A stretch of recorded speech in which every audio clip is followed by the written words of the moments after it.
I didn't get the link yet.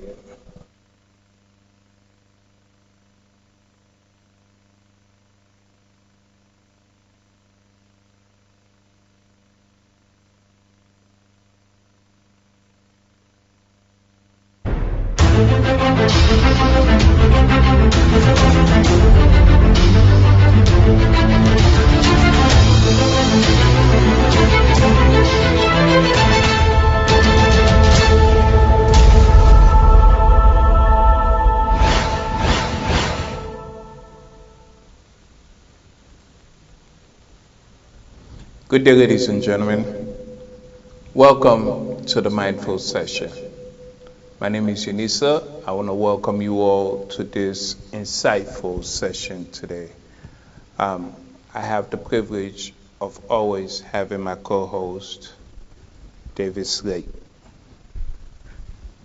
Good afternoon, everybody, and a massive welcome from me. I hope everyone's had a really good week.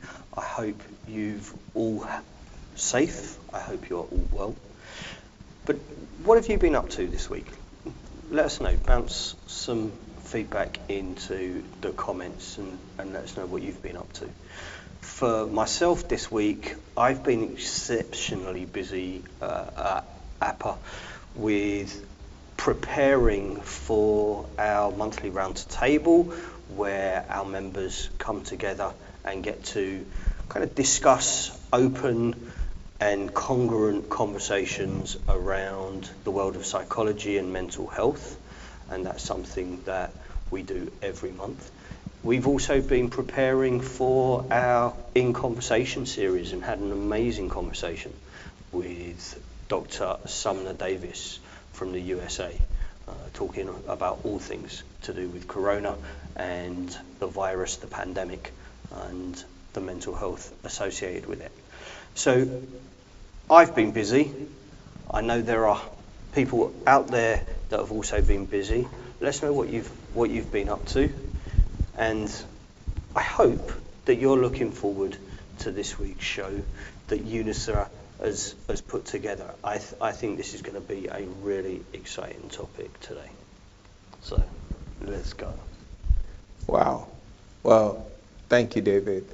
The reason why we decided to touch upon neurons is due to the fact that neurons have been in existence for such a long period of time, and it's just this short period of time that not psychologists, but scientists in Italy has discovered this. Mm-hmm.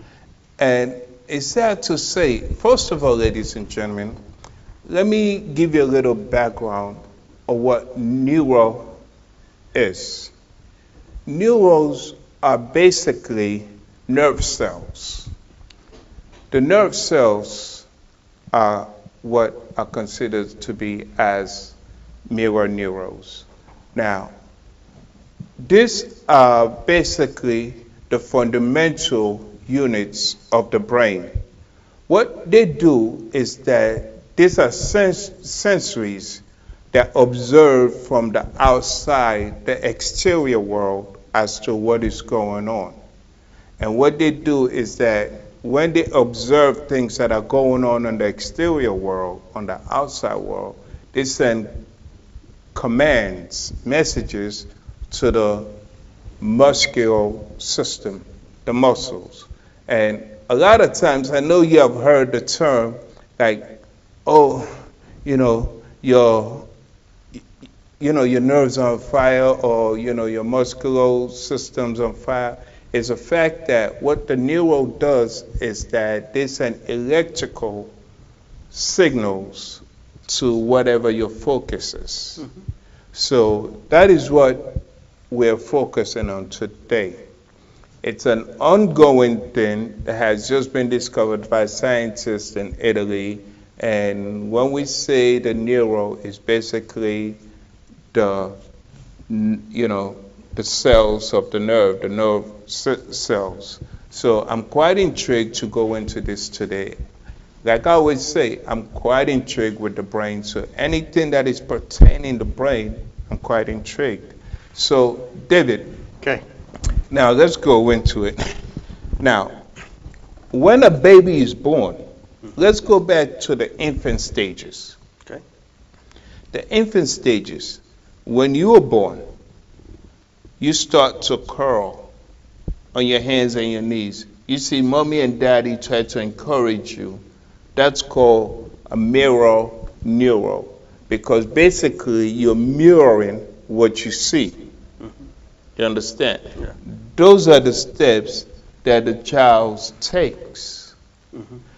Now, mirror neural is something that gives us the opportunity to engage with the outside world.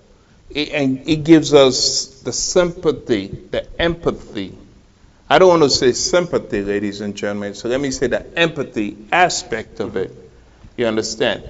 If I see you're emotional, basically, my empathy aspect for my visualization of what you're going through is going to mirror onto me, making me give you that empathy. And I think it's worth pointing out how important an adult's reaction to situations is when there is an infant around. An infant falls over, as an example, and the adult around them responds in a way that says, "Oh, poor you, oh, did that hurt?"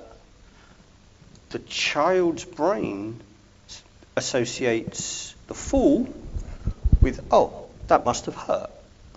Okay, so that's what that is. Okay, great, fine, file that away." And then the next time they fall over, they want to confirm your reaction, because they go, "Oh, I've fallen over, so I'm hurt. Okay, I need to let you know that I'm hurt. How can I do that?" Okay, that's how I do that. They develop that. Right. And it's when an adult says, "Oh, okay, so you've fallen over. What are you going to do now? What are you doing down there?" They don't have that connection to, "Oh, there is a negative response here." So yes, we can still have pain, yes we can, but we develop our response to that based on what we're being taught at a very early age. That is so. That is so. Okay, let's just go into it. Now, when you're feeding a child, 9 out of 10, you hold the spoon and say, "Open up." Just imagine this, ladies and gentlemen. When you're feeding a child, you take the food out the bowl. Now, what I'm doing is using your neural, your mirror neural, because you can actually visualize this. Take the spoon, you dip it in the food, you lift it, and then you say, "Open up" to the child. Now, the child might not open up their mouth because initially, maybe they don't know how to. But as an adult, what you do, you open up your mouth, and what the child will do Is mirror it. is mirror it. And they'll open up their mouth, and you put the food, and you put the spoon down. And you chew with the child, and that child mirrors again, imitating you. Now, as time goes on, that child eventually will try to, what? Feed you. It's repeating. When you're shaving, your son comes in the bathroom and sees you shaving, what he tried to do. Your daughter sees you combing your hair, brushing your hair, putting on makeup, whatever it is that you do, what they do. They're mirroring you. Yeah. And like most mammals, mammals see, mammals do. Monkey see, monkey do. Okay. Yeah, I wasn't going to go there, because what I've learned over the last decade is it's not just monkey see, monkey do. It's mammals. Well, coming from not a psychological, but a scientific aspect. It's mammals see, mammals do. When we look at big cats, how do they teach their cubs how to hunt?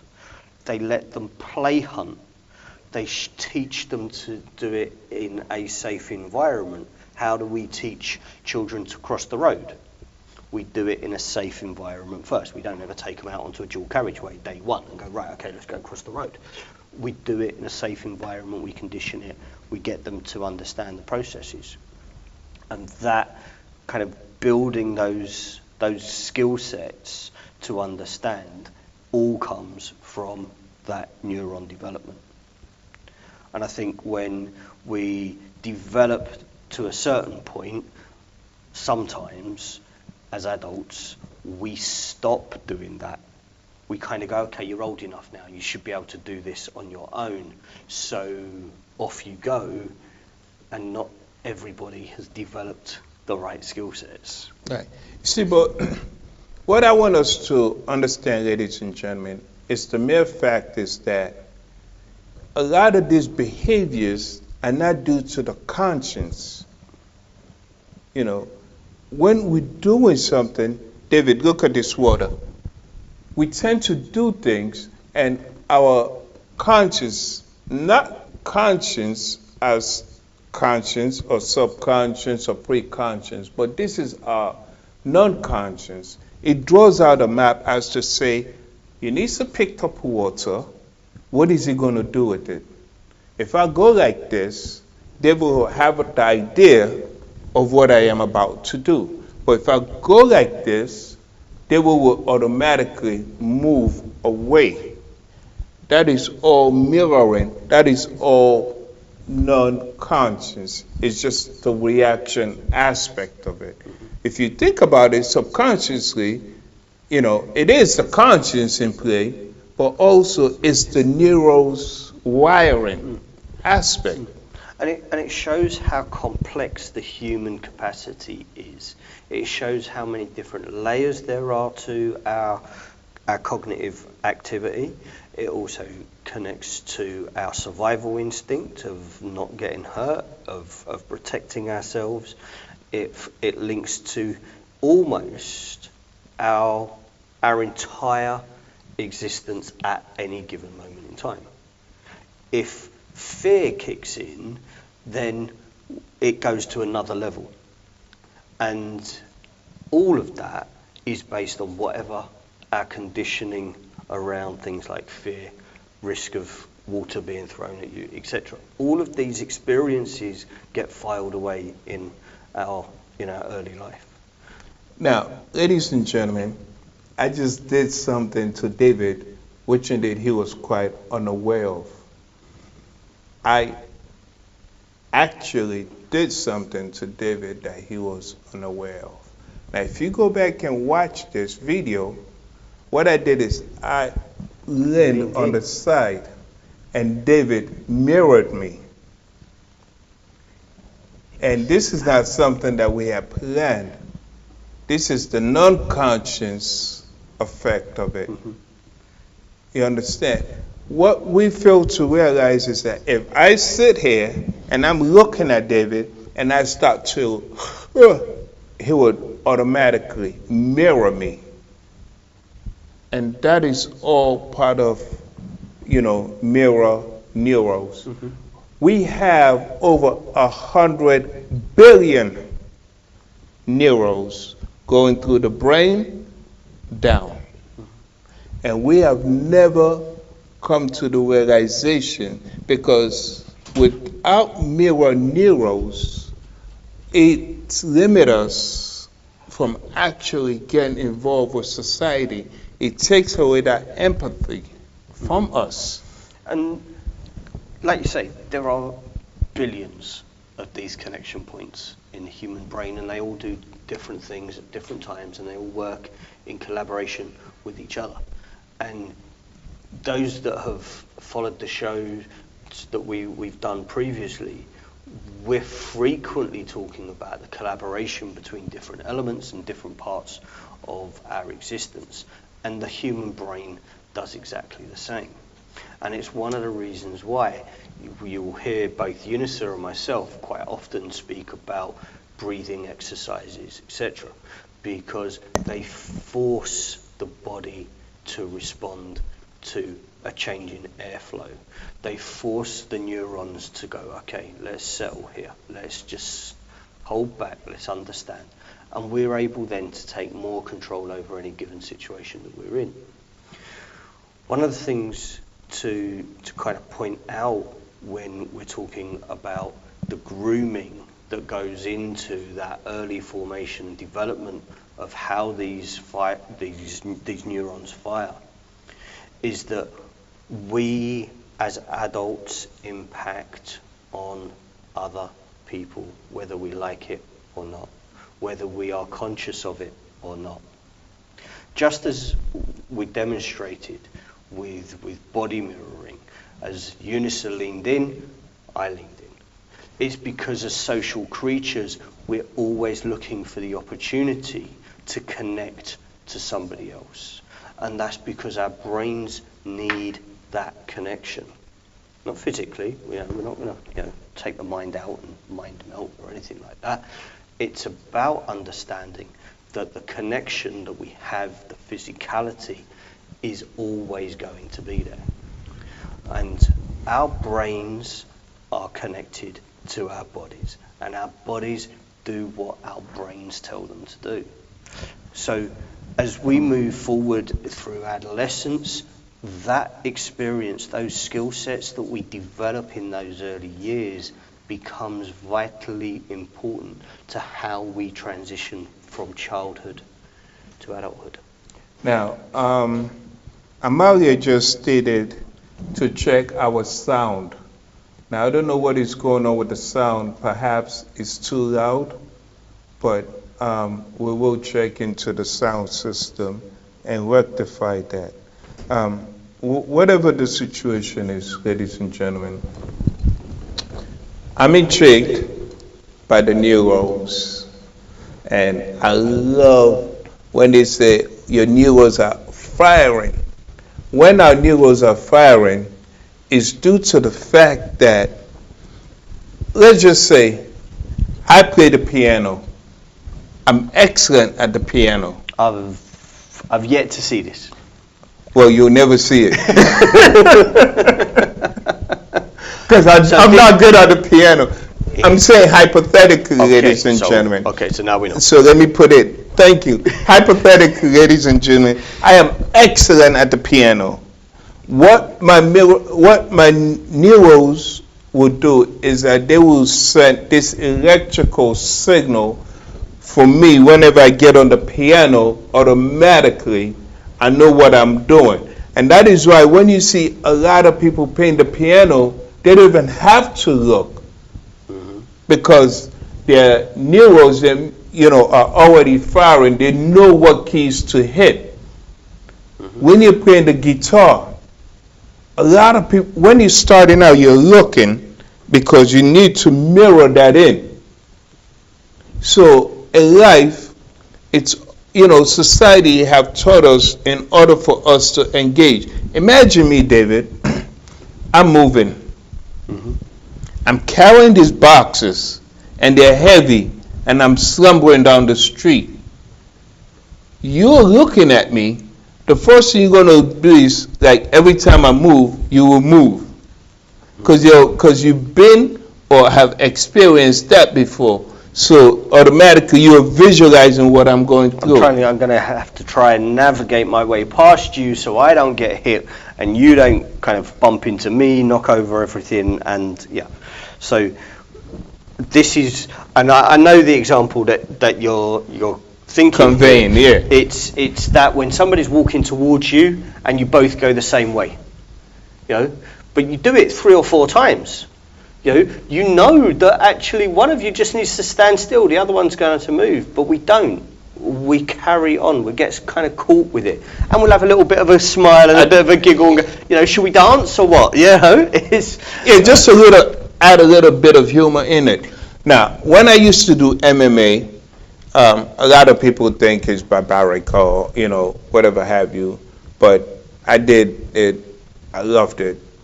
Let anger out, and then I did it for cancer, then I did it for, I just love the sport, but whatever have you. Now, when I'm home, I'm watching the MMA, I see someone get that kick, or someone get that hit, I move, I flinch. When you're watching American football, UK football, whatever it is, you get so involved. It's like when you see it, you tend to move because you're mirroring it. Mm-hmm. Yeah, one of the things that strikes me, and I'm glad you picked up the MMA connection. The very first person that I ever heard talk about the electrical pulses in the brain and how they impact on muscles was a very, very famous kung fu master, a guy by the name Bruce Lee. I never heard of Bruce Lee. Anybody else heard of Bruce Lee? This was a guy in the 60s who demonstrated the power of the 6-inch punch, and that was something that was almost unheard of at the time. But he understood the way that the brain was working in relation to muscles, and how quickly the messages were being sent around the body.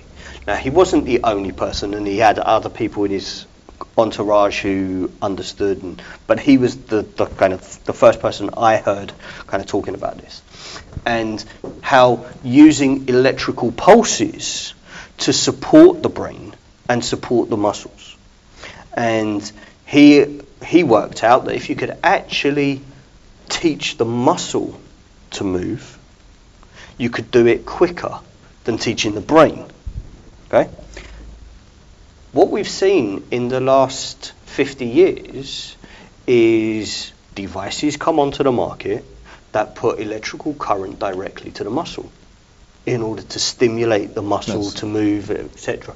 And it helps with muscle definition and everything else. And it's something that the martial arts field has been conscious of for hundreds of years. And the rest of us are just kind of catching up. But it doesn't, and it never would, and it was never claimed that it would be a bypass for learning the neuron skill. Right. You see, many of us have watched The Matrix. Mm-hmm. In The Matrix, Keanu Reeves, I forgot his name on the show. Neo.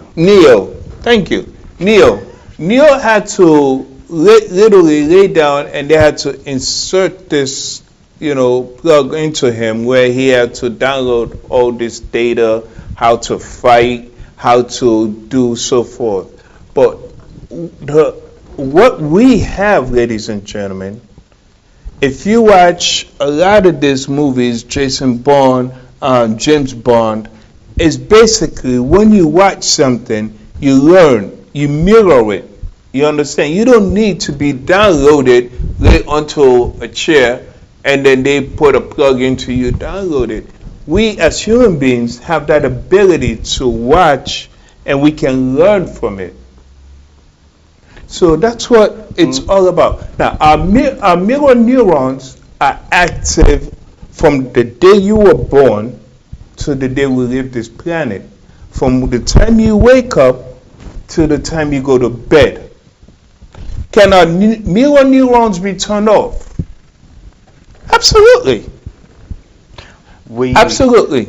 We are learning all the time around what is happening in the brain, and we're also learning about the degeneration of neurons and brain cells, and we will never stop learning, and it's important to accept that what we know today is not the same as what we are going to know tomorrow. And that's because our brain is continually hungry for that learning. But we don't know everything about the brain yet. We probably will never will. And when we understand the capacity to learn, and we look at the most successful people on the planet, they don't lose that desire for learning. And their neurons are firing constantly. When I was in school, David, I know, don't say something, that was years and years and years ago. I was fascinated by chalk. No, by how my, well, we used to call them teacher, but now they call them tutors, used to walk up and down. So whenever I would get home, it's time for me to study my sister, I would walk up and down. Did you get it? You didn't get it? No. You understand? Mm-hmm. But it came to a point where my sister had to study me, and I told her, sit down, don't move. You understand? Because in my mind, I was mirroring my teacher. Why should I mirror my little sister? But the whole aspect of what I'm trying to convey onto you, ladies and gentlemen, is that we as society, this is what gives us the ability to be able to associate.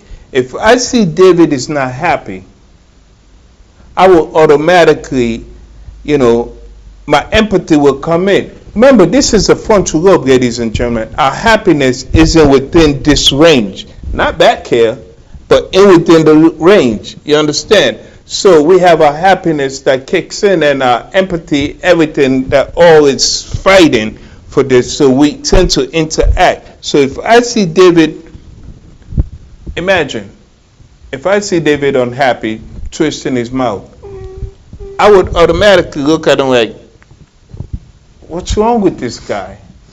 Like, eventually I will either smile or my face will frown. My neurons are firing as a reaction. Should I empathize with him? Is he making a joke? You understand? So we have all these neurons firing and sending all these different messages. And the brain, as we are kind of alluding to, the brain is the most powerful computer on the planet, and we have billions of them. This is something that the entire human race, if we could literally plug in the power of all of the human brains on the planet, we'd be able to pretty much solve most things that we experience. However, we can't. We can only interact with the people that we interact with based on the experiences within that group of people at that given moment in time. And I think when we look at things like our capacity to learn, when we look at our mirroring, as you say, mirroring the tutor, we're always looking at what is our perception of the right people in any given situation, and we try and replicate what we see in the right people. Yeah. And when we don't have the right people around us, we don't have that positive neuron interaction, we get negative, it becomes our normal. That's it. And that can lead to a downfall. Now, ladies and gentlemen, before we continue, just to go back, I'd ask, can our neurons, mirror neurons, be turned off? Of course. Of course. Now, I'm the type, I'm quite challenging. I'm the type, I like to know things. I'm the type, I like to challenge myself physically, mentally, emotionally. So when I was reading this, being that MMA is my favorite sport, I used to like American football because I played it, I said, I want to try this. I need to turn off my mirror neurons. I don't want to react when I see someone getting hit. I don't want to be the one pretending to carry the football, running, trying to defend myself. I want to sit here and just watch the sport as it is. That gives me the ability to turn off my my mirror neurons. To be a great leader, also not to jump subject, you have to be able to turn off your your mirror neurons. Why? Because as a leader, you have to be able to stay above. You cannot go around mirroring everyone you interact with. So being able to turn off your mirror neurons gives you that ability to be a leader. Now, I sat there. It wasn't easy. For the first couple of hours, I'll sit there trying to be focused. Like forcing yourself. Yeah, it's almost like, I can't do it. I've got to stay. Yeah, I can do this. Oh, okay. Let's try again. I can, yeah, literally. So I'll sit there, like, I'll catch myself eventually when someone will throw a punch, I'll move. But I have to try again, and to date, right now, that's what gives me the ability to be able to be the person I am as well.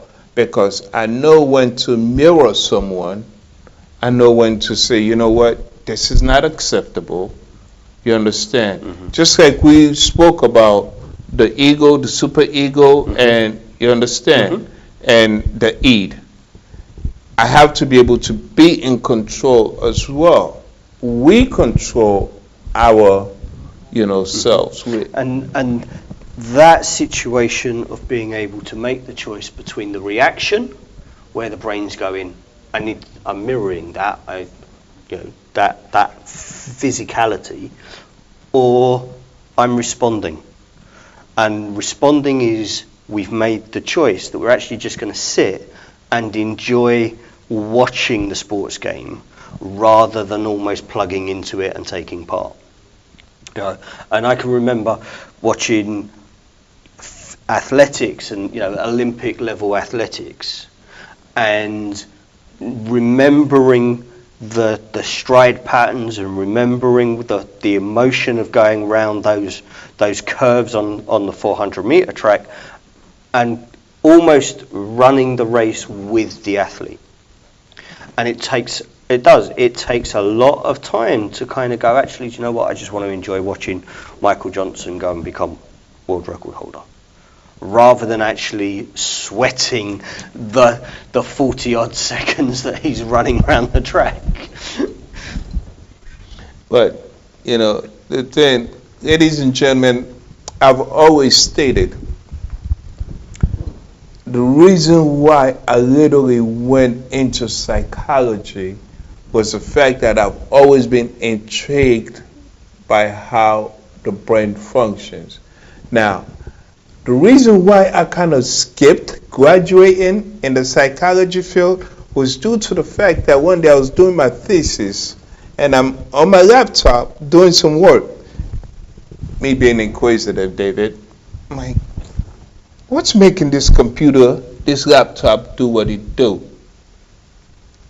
So I'll open it up. Literally. You know the child that never got given the booklet with their Lego? Severe. I opened it up and I could not put it together. So I was intrigued. Like, how is this system able to function? The CPU, which stands for Central Processing Unit, on the system is the same as the brain, and the CPU is also acknowledged as the brain on the system. So me being inquisitive, I had to open it. I went to the library, I watched everything they were doing onto the system. I was mirroring it. I'm really glad you weren't looking at medical psychology. Oh. I wonder how this brain actually works. Let me just go and get a scalpel. Hold on. It doesn't work. And then I would look for David, like, come on, David, let me just see. Yeah, but the aspect of it is that I sat in the library, read up on computers, and then I started watching YouTube just to be intrigued as to how can I put my computer back together, my laptop back together, because I'm on my third laptop. I don't want to know. I really, look, you switch disciplines, I get you switch disciplines, I get the intrigue is still there. And when we look at the work that gets done now, and the understanding that is coming out now around the links with AI, the moves towards the kind of what was the science fiction of artificial intelligence, the idea that you could download the brain, and those kind of conversations that in the 60s and 70s were so far removed from anything that was possible. And now we're talking about AI being able to replicate human activity almost completely. Not 100%, but almost. They're striving. Yeah. They're striving. And do we actually want to get to a point where AI is the human brain as a species? That's an ethical and... That would never be possible. That would never be possible for, the artificial intelligence to duplicate a human being, to be exact. They can come close to it or go above, but they can never get to that same level. And it's about, I think, the human condition being understood in its entirety. And I think because we don't fully understand the human condition, and I don't think we're ever designed to understand it, we'll always struggle to have that like for like. And whatever sci-fi comes up with, and we can look back at some of the things that the likes of George Lucas and Gene Roddenberry have put into the world of the arts when it comes to science fiction. We've sought out that ideal. It's almost as though art is now being replicated as life. That is and so. Again, that is a comfort of mirroring. We see communications in a way in the 60s, 70s and 80s that we have now aspired to make reality. Bluetooth communication is Star Trek. The internet, this was a system designed to make us able to communicate in a very quick, very easy way. But that was all it was ever initially designed for. It's now surpassed that, and it makes up so much of how we live our lives, because we've actually mirrored what we saw in those early years as children watching those kind of sci-fi programs. So, yeah, we all grew up on those, but the thing is that a lot of those movies were basically telling us of what is to come. And if you notice, what could come, what is to come, because it's being replicated now. Mm-hmm. But so it's not a matter of what could, it's what is. All right, so if you look at the mirroring, right, or the Gene Roddenberrys of the world and the Star Treks and all of that, they showed a vision, right? Right. The young people that watched that got into, ideas. Wow, that's what can happen. I need to mirror that. I what need to create to that, come. Right? Yeah. But if nobody had watched it, right? If nobody watched any of that, if that input was never there, the neurons are unlikely to have accessed it.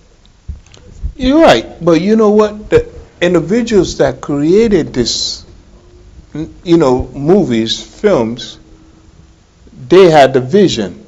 So whether we mirrored it or not, they were still going to come into an existence. The vision was there somewhere. The vision was there. The capacity and the exposure of that vision meant that as those young people grew, they become designers, they got the education, so they could replicate what they'd seen and go, I can make that happen, I can make that real. And that's something that humans have done since the earliest Homo sapiens were looking at how they could hunt. We were always looking for ways at which we could make life easier for ourselves, make things more simple. Okay. See, ultimately we're lazy is what I'm basically saying. Human beings, we get lazy because we're at the fact now where we let computers do so much. Me, I'm old-fashioned. I still have a little telephone book. I don't rely on my phone to say, call David today. No, I'd rather do it. But let's just go back onto how to stop the mirror neurons, because they are firing electrical signals every second, every microsecond. How do we stop it?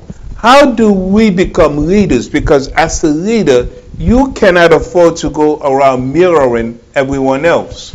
Because when you go around mirroring everyone else, it keeps you in that circle. It keeps you in that realm.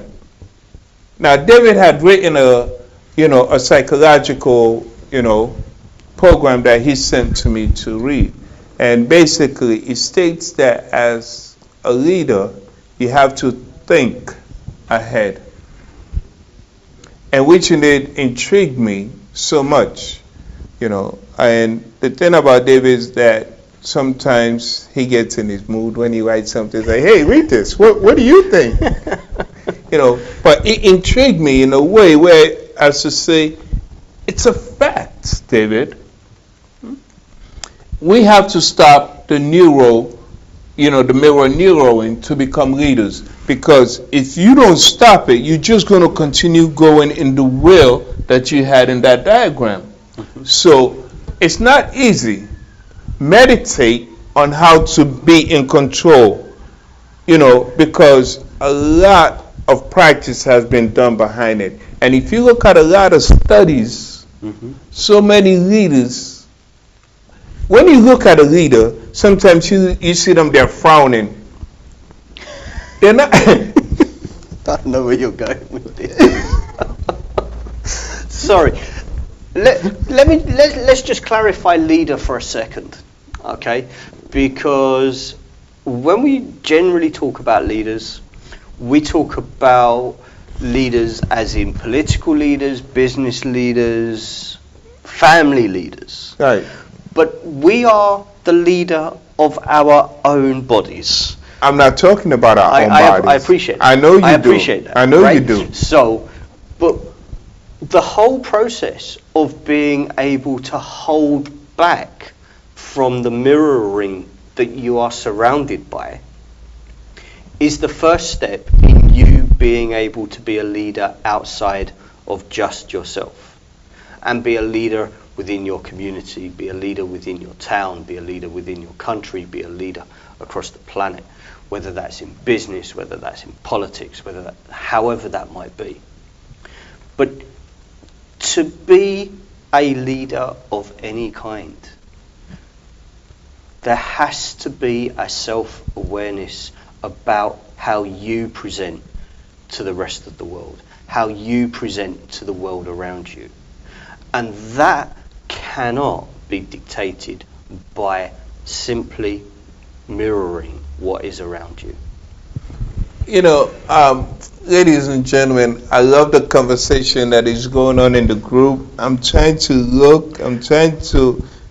but I will respond definitely. Helen, Barky, Sherelle, Sue, I will definitely be responding to the comments, but I'm just intrigued right now because David is so intriguing. And, when I always say things, it's like, now I'm mirroring David. You see, as he's leaning, now I'm leaning. It's all about, back to what I was saying, David. As a leader, yes, you can be a leader in a family, in a team, in a company, and so forth. And to be a leader, it's all about having a mindset as to say, I'm not going to say what David said. I'm not going to just smile because I'm looking at David, he's smiling. I have to be able to decide on what is right, what, is going to empower what I'm standing for, empower my family, my country, or my company. Mm-hmm. You understand? You cannot go into a boardroom and say, well, because everyone looks happy, I'm just going to go along with it and smile. Because sometimes, because everyone is smiling, don't mean that contract is right.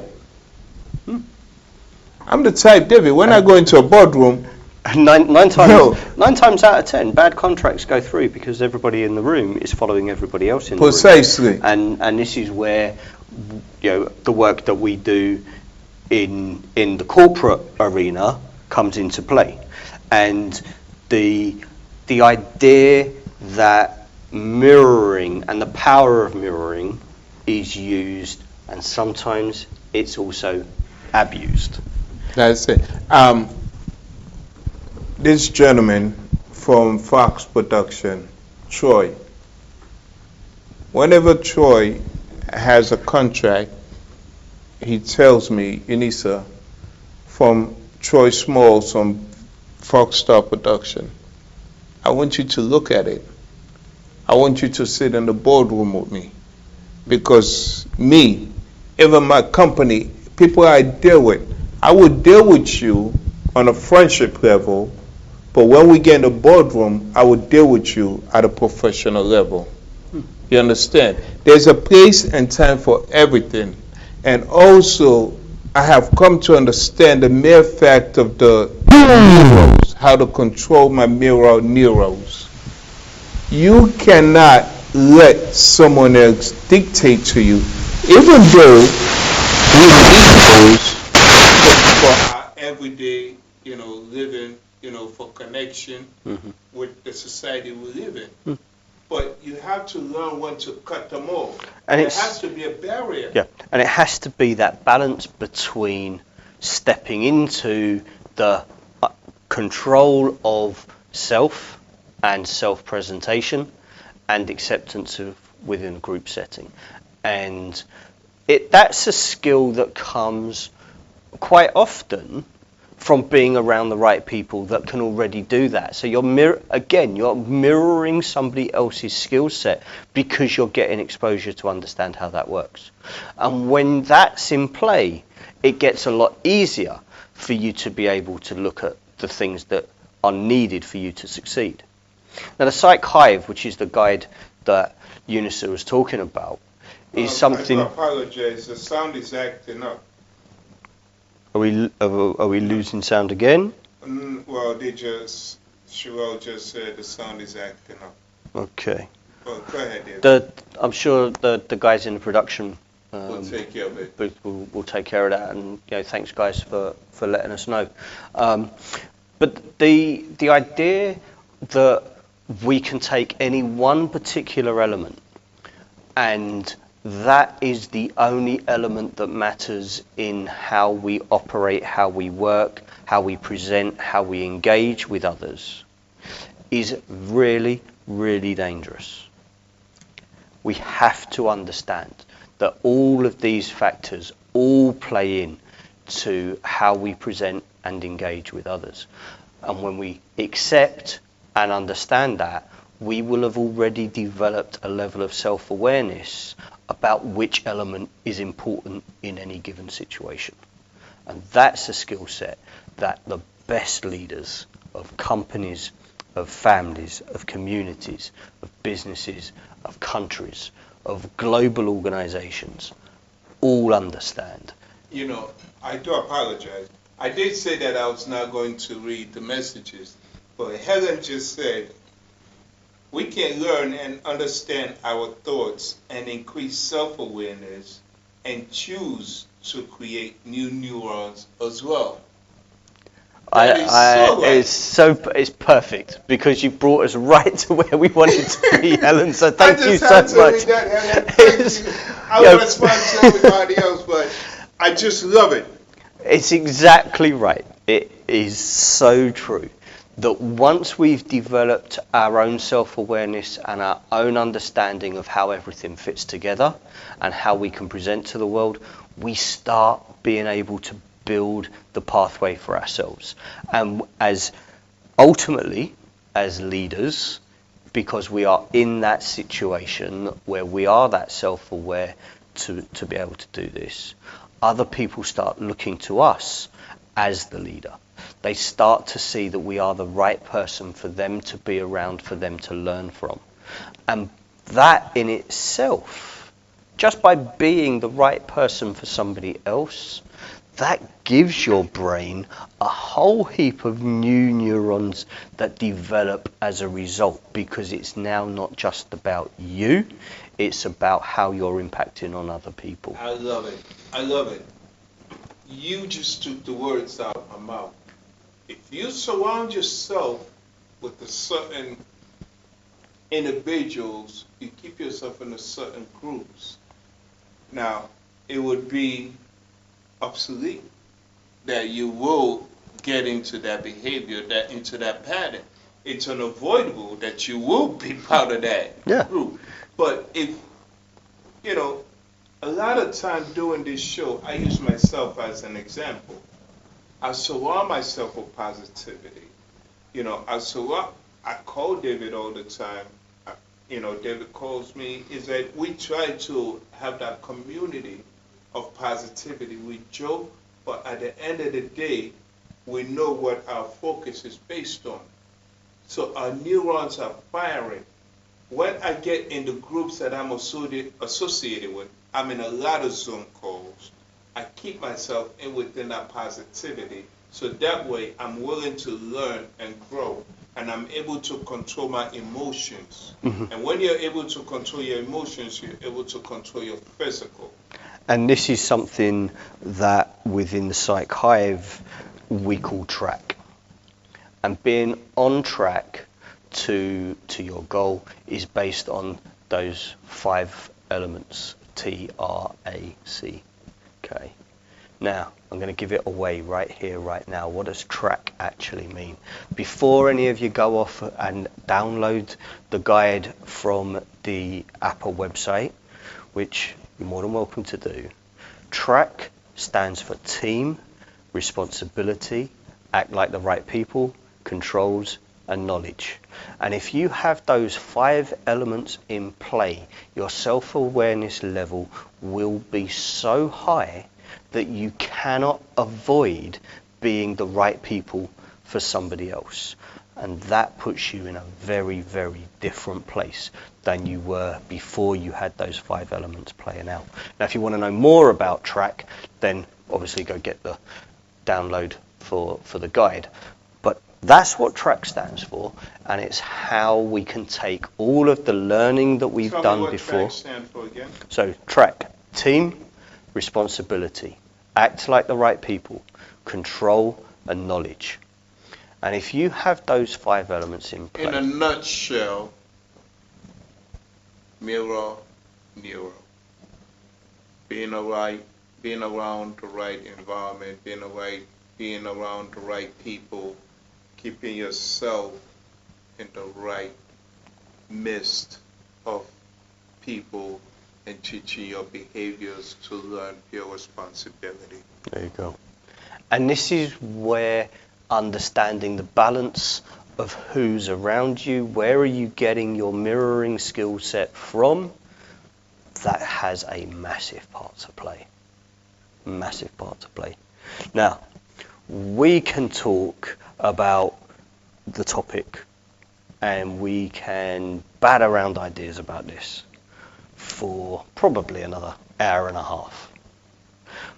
When you think about the experiences of the people that you've worked with over the last year, just as a kind of time frame, how much difference do you see when the neuron mirroring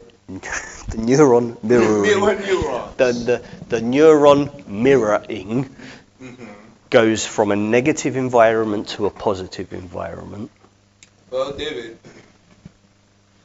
everyone that have dealt with me know my mirror neurons are always firing towards positivity. I do not allow that negative environment to come. Even if you want to say something bad about David, when you start to talk, I will stop you as to say, David is not in our circumference. When we are talking business, it's all about growth. Now, when I deal with people, I always give people, well, this needs to be completed by tomorrow. I don't need it by tomorrow. I need it maybe 2 days, but I'll let you know it's needed by tomorrow. So I'm pushing you to exceed. I'm pushing you to a point where I know you can do better. So me being persistent and consistent, it's not just me being, and I start my mirror neurons because I'm not going to say, well, I know you're tired, this and that. I do understand you're tired, but I will give you that leeway. But as a leader, sometimes that's one thing I've learned. And I have learned to stop that mirroring. And you can also then say no. And you can also step back and not get drawn into what other people's circumstances, situations Precisely. might be. And that's something that when the mirror neurons are firing and they are conditioned in that way, whatever the situation that you're facing, whatever mindset you are experiencing, you're able to take control of the situation. And again, we come back to track. One of those factors is being in control and understanding how to put controls in place in order to secure the things that you want for your outcome. You see, ladies and gentlemen, the whole thing, the reason why I basically wanted to focus on mirror neurons is the mere fact is that this scientist in Italy just discovered it, and which you knew was kind of like, oh come on, let's be congruent. They've done the research that backs up all the research that's been done before that quantifies the knowledge that was there. This isn't something that somebody turned a light bulb in Italy and went, oh, by the way, lads, I've just found this. If you read up on it, apparently this scientist, put this things on this monkey, and they were doing this test, and they all went for a break, and this other intern or this other scientist sat there eating ice cream or banana. Now there was this beep whenever the monkey would react. And when he was eating the ice cream or the banana. It wasn't eating the monkey. No monkeys were eaten in this experiment in Italy as far as we are aware. Just to be clear. It was a banana or ice cream. So whatever the situation is, the monkey mirrored him and took it and was doing exactly what this scientist done. So he was hearing the sound, but every time he looked at the monkey was just sat still. Just sat still, reacting. It's like, oh, I'm not in trouble. I didn't open it. It wasn't me. I'm not eating the ice cream. But the neurons were firing and the sound was going up. So how can this just be discovered when we have been born with this? And this is something, and this I have read, David, I was sending you the articles, like I'm just reading like crazy. I'm sitting there, I have all these other projects to do, and I'm just so intrigued. I'm like, this is why nothing gets read. It's like, yeah, because every time the articles to read. we have projects and stuff on the go, and it's like, I will get to them, David. Yeah. I will get to them. I'll be completely grey and probably have she was waiting for me as well for projects. So, guys, and where the understanding goes from here, the psychological, it relies on you. It really does rely on you.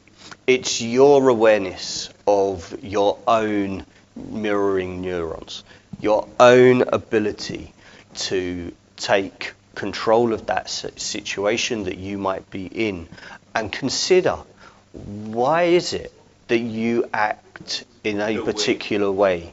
What have you been given? What are the skill sets that you've been shown? What are you replicating from the people around you? I'll give you an example. How many of us have friends who use certain phrases or certain tones in the way they speak? One of my best friends, guy I used to run with, he is now the head of a football academy in Thailand. He always used to say, pass the jam. Every time somebody said something that was a little bit over the top, And it was almost like a knee-jerk reaction. And it was just a way of breaking that OTT response down, right? But he would say it in that tone of voice. And over a couple of months, what I'd noticed is the rest of the group had started to do the same. Because they started mirroring them. Exactly. Right? Now, we do that in that social circle. But eventually It bleeds out. Now, not everybody is aware of the history of that. That's a non-conscious. Right. So, situation goes, and one of my friends from that circle is sat having a conversation, and they use that phrase, and all of a sudden they're in trouble because it's not the phrase that fitted within the dynamic that they were in, but they'd been mirrored. Their mirror neurons had kicked in. They weren't able to hold back because the situation in their mind was, that's the reaction, that's the way we deal with it. And we have to be mindful of it. See, ladies and gentlemen, as we come to the ending of this show, I just want everyone out there to please understand, mirror neural don't just mean action. It also can be verbal. Even verbal can be of action as well, but we have to understand we as human beings cannot just stop the mirror neurons, because that's what engages us with each other. When we go out to eat, we engage with each other, we're laughing with each other. You know, we're talking with each other, we're empathizing with each other.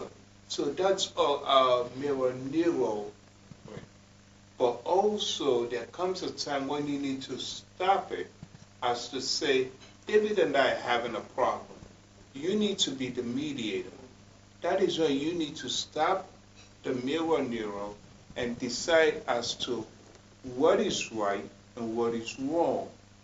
You know, so in a nutshell, there's a time and place for everything. So, David, it's been a pleasure. I appreciate everyone that's logged on. I appreciate the feedback. If you have something for us to talk about next, please put it up in the chat, and I will definitely be responding to everyone. I do enjoy the conversations. As you can tell, I'm reading along, and I'm smiling with each and every one of you, and I thank you. So, David, as we come to an end, what would you like to say? Have a great week. I hope the show is proving useful and supportive to you out there. The whole point that Eunice and I wanted to work towards was being able to let people engage with mindfulness in a way that hasn't really been done before. This isn't about let's sit down, let's have some quiet time. Let's have some fun. Let's engage with each other. Let's get to know how we can help you. So guys, have a great week. I look forward to seeing you at our next show. I'm not going to mirror it. He's trying really hard. Look, you can see I'm focused. Ladies and gentlemen, I want to thank each and every one of you, for being a part of this group, for being a part of this show. Like David said, we cannot support you, without your involvement. This show has been catered to support you to the best of our ability. And we thank you for your involvement. We deeply appreciate it if you go out there and tell somebody else about the show. We'll appreciate it if you tell someone else, listen, let's watch it together. We'll appreciate it if you share what you gain from this show with someone else, because that's all a form of empowerment. And that is what we want. We want to empower people.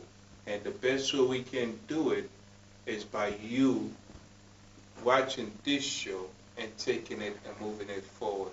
So again, we thank you and we look forward to seeing you next time. God bless you. Have a good weekend.